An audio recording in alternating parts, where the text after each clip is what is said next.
और उसके बाद वो जंगल एक बार फिर से सुमन की चीखों से गूंज उठा। लेकिन आज की रात सुमन की चीखों को सुनने वाला वहां पर कोई भी नहीं था। अगर वहां पर कोई मौजूद था तो बस हरिया, जो कि अब एक भेड़िए में बदल चुका था। सुमन के बालों को पकड़कर घसीटते हुए वो जंगल के बीचों बीच एक जगह पर ले जा रहा था। अगली सुबह गांव में। अरे भाई, पता नहीं क्या बात है। अपने गांव का हरिया किसान और उसकी पत्नी सुमन दोनों गायब हैं। दोनों का कोई अता पता नहीं। अरे कैसी बातें कर रहे हो भाई, ये कब हुआ है? अरे पूरे गांव में खबर फैली पड़ी है। कल रात को दोनों खेत की तरफ जा रहे थे, लेकिन लौटकर आए ही नहीं। तो हो सकता है अपने खेत पर होंगे। पूरा गांव ढूंढ कर आया है भाई। जानते हो क्या मिला वहां पर? क्या हुआ भाई, क्या मिला? बताओ हमें, क्या मिला? अरे हरिया की पत्नी सुमन के कपड़े पड़े हुए थे। शरीर का एक एक कपड़ा फटा हुआ झोपड़ी के बाहर पड़ा था, लेकिन दोनों पति पत्नी का कोई पता ठिकाना नहीं था। अरे भाई, लेकिन उसका जो दोस्त है ना, रामू किसान, उससे पता करके आते हैं ना। अब तक तो दोनों साथ ही खेत पर जाया करते थे। हाँ हाँ हाँ, हमें हमें उसके घर जाना चाहिए भाई। चलो चलो वहां चलते हैं, चलो। वो सारे लोग रामू के घर पर पहुंचते हैं। रामू अपने घर के बाहर बैठकर हुक्का पी रहा था। आज सारे के सारे लोग टोली बनाकर मेरे घर क्यों आ रहे हैं? हैं? क्या कोई मर गया क्या भाई? अरे कैसी बातें कर रहे हो? तुम्हारा सबसे अच्छा दोस्त हरिया और उसकी पत्नी गायब है, और तुम यहाँ बैठकर हुक्का पिए जा रहे हो हैं? रामू ने अजीब सी नजरों से उन सब गांव वालों की तरफ देखा, जिसकी वजह से वो लोग एक बार के लिए डर गए। गायब है? अरे गायब नहीं है, मुक्ति मिल गई है। उन दोनों को मुक्ति मिली है। इस दुनिया में आकर हर इंसान पाप करता है, और उसे उसके पापों के लिए मुक्ति मिलना बहुत जरूरी है। अरे ये कैसी बहकी बहकी बातें कर रहे हो भाई, हैं? और और इसका चेहरा अजीब सा क्यों लग रहा है? लगता है दोस्त के मरने का गम बैठ गया है। पागल हो गया है शायद ये पागल। ये बात सुनते ही रामू चीख कर जोर से चिल्लाते हुए कहता है, पागल मैं नहीं हूं, पागल तुम सब हो। और ये शैतानी जंगल अब तुम में से किसी को नहीं छोड़ने वाला, सबको खा जाएगा। याद रखना मेरी बात। शैतानी जंगल? कैसा शैतानी जंगल? लगता है रामू पागल हो चुका है। हमें हमें यहाँ से चलना चाहिए भाई, चलो चलो चलो।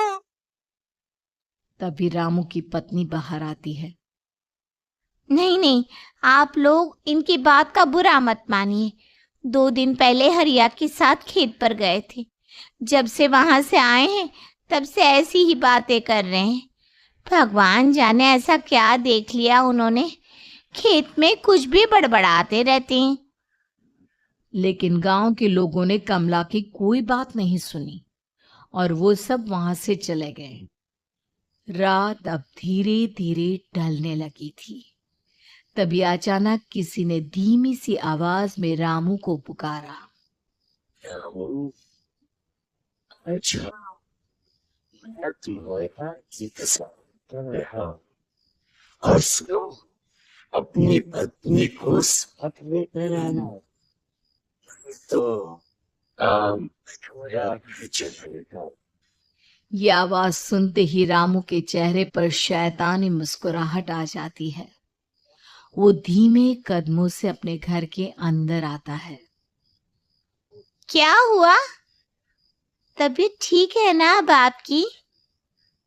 मैं तुझे अपने साथ खेत पर ले जाने आया हूँ, चल। मैं तुम्हारे साथ कहीं नहीं जाने वाली। मुन्ना गहरी नींद में सो रहा है और उसे अकेला छोड़कर मैं तुम्हारे साथ खेत पर नहीं आ सकती। वैसे भी तुम्हारे उन खेतों में भगवान जाने कौन सा राक्षस घूम रहा है, मुझे तो डर लगता है।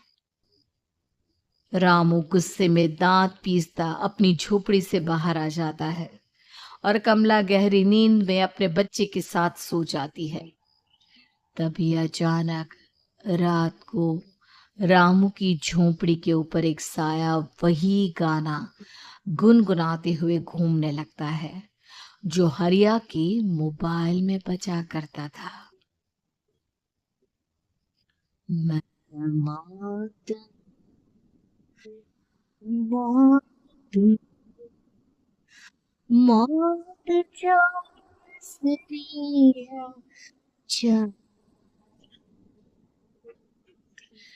चुराएगी गली से निगल जाएगी सबको।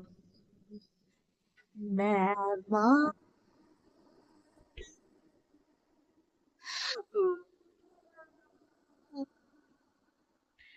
मैं छोड़ती नहीं किसी को।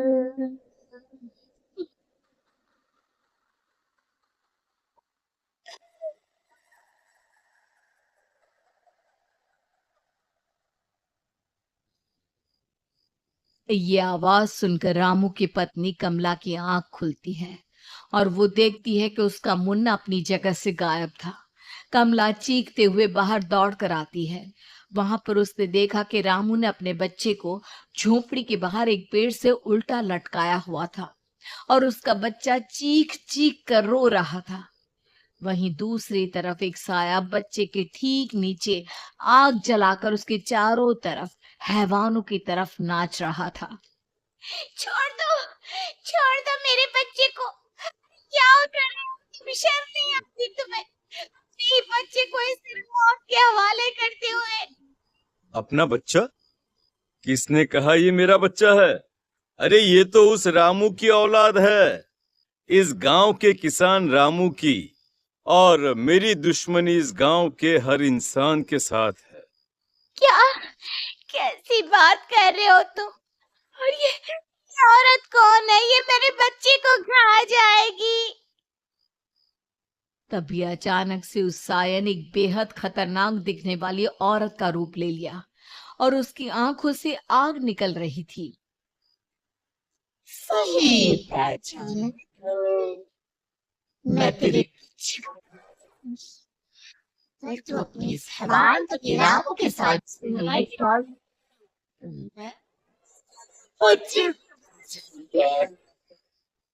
लेकिन क्यों? आखिर क्या चाहती हो तुम मुझसे? मुझे जंगल क्यों ले जाना चाहती हो? औरत बुरी तरह से ठहाके मार मार कर जोर जोर से हंसने लगी और साथ में भी। ये तो तुझे वहां चलने के बाद ही पता चलेगा ना। अगर तू नहीं आई तो थोड़ी देर में तेरा ये बच्चा आग में जलकर मर जाएगा। चल जल्दी। नहीं नहीं, बच्चे को छोड़ दो। तुम जहाँ कहोगे मैं तुम्हारे साथ चलने के लिए तैयार हूँ। और उसके बाद उस बच्चे को झोपड़ी में लिटाकर आगे आगे वो साया चल रहा था और उसके पीछे पीछे रामू अपनी पत्नी के बाल पकड़कर उसे घसीटते हुए जंगल की तरफ ले गया। जंगल में जाने के बाद, कितनी खूबसूरत हो तुम। आज की रात बस तुम और मैं एक दूसरे के साथ रहेंगे। मुझे तुमसे बहुत डर लग रहा है। तुम्हें क्या हो गया है? तुम तो बिल्कुल ठीक थे। वो होगा जो हमारे बीच होना चाहिए। तो आओ आओ, अपने आप को मेरे हवाले कर दो। कमला ने डर की वजह से अपनी दोनों आंखें कसकर बंद कर ली थी। रामू ने बुरी तरह से चीख कर कमला से कहा, आंखें खोलो अपनी और मेरी तरफ देखो। कमला ने जैसे ही अपनी आंखें खोली उसने देखा कि रामू एक खतरनाक खूनी हैवान में बदल चुका था। जाने दो मुझे। क्या चाहते हो मुझसे? वही तो एक आदमी एक औरत से चाहता है। मैं तुम्हारा पति रामू नहीं, बल्कि इस जंगल का एक चिड़िया हूँ। और आज की रात तुम्हारे खोई से अपनी प्यास बुझा जाओ। और उसके बाद वो जंगल कमला की दर्दनाक चीखों से गूंज उठा। अगली सुबह कमला के कपड़े भी जंगल में उसी तरह पाए गए जैसे कि सुमन के पाए गए थे। इस घटना के बाद पूरे गांव में दहशत का माहौल था। अपने माँ बाप की मौत और गांव में हो रहे इस तरह की घटनाओं की खबर सुनकर किशन शहर से गांव लौट आया था। अपने माँ बाप की बेदर्द मौत की वजह से वो बहुत परेशान था। तभी अचानक उसे अपने घर में खाट के नीचे पड़ा हुआ वो मोबाइल फोन मिला जो उसने अपने पापा हरिया को गिफ्ट किया था। अरे कितने प्यार से पापा के लिए मोबाइल फोन लेकर आया था। इसे इसे एक दिन भी काम में नहीं ले पाए। और आखिर कौन है जो गांव में इस तरह की हत्याएं कर रहा है? क्या है इन सब के पीछे? क्या है? मुझे पता करना ही होगा, वरना एक दिन पूरा का पूरा गांव खाली हो जाएगा। इस गांव में एक भी जिंदा इंसान नहीं बचेगा। गांव के लोगों की मदद करने के इरादे से किशन अपने गांव से दूर एक दूसरे गांव में बहुत बड़े तांत्रिक के पास मिलने के लिए गया। तांत्रिक बाबा, अब आप ही कुछ उपाय बता सकते हैं। भगवान जाने हमारे गांव को किसकी नजर लग गई है। नजर नहीं लगी है, किसी ने तुम्हारे गांव को बद्दुआ दी है। किसी सताई हुई आत्मा का प्रकोप है और अब वो पूरे गांव में किसी को नहीं छोड़ेगी जब तक उसकी आत्मा को शांति नहीं मिल जाती।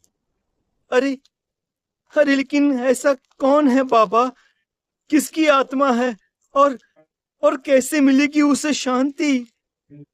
मौत है, मौत कहीं से भी आएगी और सबको निगल जाएगी। इससे बचने का सिर्फ एक ही उपाय है, लेकिन उस उपाय को करना आसान नहीं होगा। जो भी उस उपाय को करने की कोशिश करेगा उसकी जान जा सकती है। भले ही मेरी जान चली जाए, लेकिन मैं अपने गांव के लोगों की जान बचाने की पूरी कोशिश करूंगा बाबा। तो ठीक है, फिर अगली अमावस की रात जैसा मैं कहता हूं वैसा ही करना। अमावस की रात तांत्रिक के बताए अनुसार किशन अपने साथ केरोसिन लेकर जंगल की तरफ चल पड़ा। उसके हाथ में देवी के मंदिर का सिंदूर भी था। किशन जंगल के बीचों बीच पहुंचा। ये देखकर उसकी आंखें फटी की फटी रह गई। वहां एक उबलते पानी का तालाब था और कई लोगों की लाश लटक रही थी। किशन के माँ बाप की लाश भी वहीं थी। माँ, बापू, क्या हो गया? ये क्या हो गया? तभी वहां पर एक औरत और आदमी आते हैं। उन्हें देखकर किशन चौंक जाता है। गोपाल काका, आपकी तो 5 साल पहले मौत हो गई थी। और निर्मला काकी, आप? मौत तो हो गई थी, लेकिन तुम ये नहीं जानते कि हमारी मौत कैसे हुई थी। क्या कहना चाहते हैं आप? कुछ नहीं, बस ये जान लो कि अब इस गांव में कोई जिंदा नहीं बचेगा। लेकिन क्यों काकी? क्योंकि 5 साल पहले इन गांव वालों ने मुझे डायन बताकर पत्थर मार मार के मार डाला। मेरी कोई गलती नहीं थी। गांव का एक बच्चा क्या लापता हुआ, सारा इल्जाम मेरी पत्नी पे डाल दिया। और जब मैंने निर्मला की जान बचाने की कोशिश की तो मुझे भी मार डाला। आपके साथ ये बहुत गलत हुआ काकी, लेकिन आप जो कर रहे हैं वो भी सही नहीं है ना? तुम यहाँ से चले जाओ, वरना तुम भी नहीं बचोगे। हमारी आत्मा पिछले 5 साल से मुक्ति के लिए भटक रही है, चले जाओ यहाँ से। मौका देखकर किशन सिंदूर उन दोनों के ऊपर डाल देता है। उनका शरीर जलने लगता है और वो भयानक तरीके से चिल्लाने लगते हैं। अगले ही पल किशन उनके ऊपर कैरोसिन डाल देता है और वो दोनों जल जाते हैं। किशन अपने माँ बाप और दूसरी लाशों का अंतिम संस्कार करवाता है और अपने घर लौट आता है, लेकिन वो अभी भी इस बात से अनजान है